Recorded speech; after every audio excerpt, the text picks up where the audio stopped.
Happy awina po the silver breeze in the full farmer grande wa ori hai no ba ina po to itera ate maua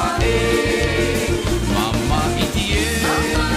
pariana to weriri no temea wa here avia oe mama wha'ariri no atu tawe hape mama itie totoa ia wawina po e silver breeze in the foparu fashe wa inua mato i te pia e wa haere mato orua e ori ori e mama Pareana to weriri no te mea wahere avia oe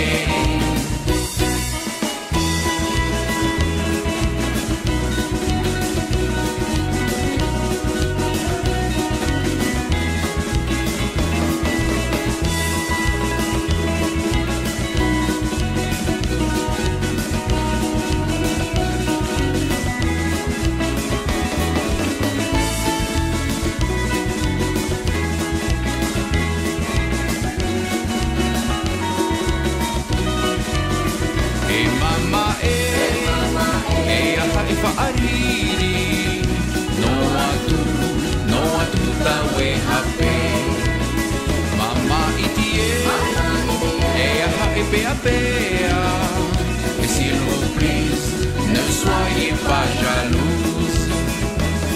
wa ite awite hoe vahine e wa ori ori maua te rarapo mama rahie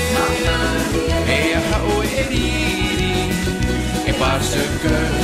wahere oe ia et parce que wahere oe ia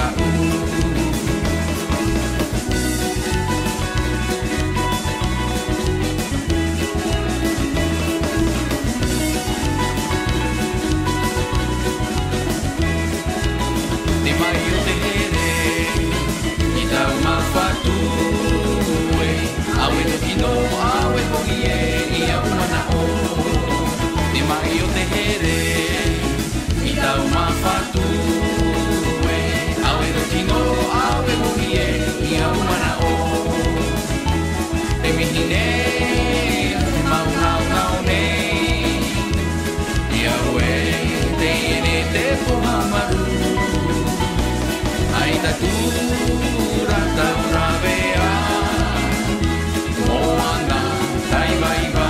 te roku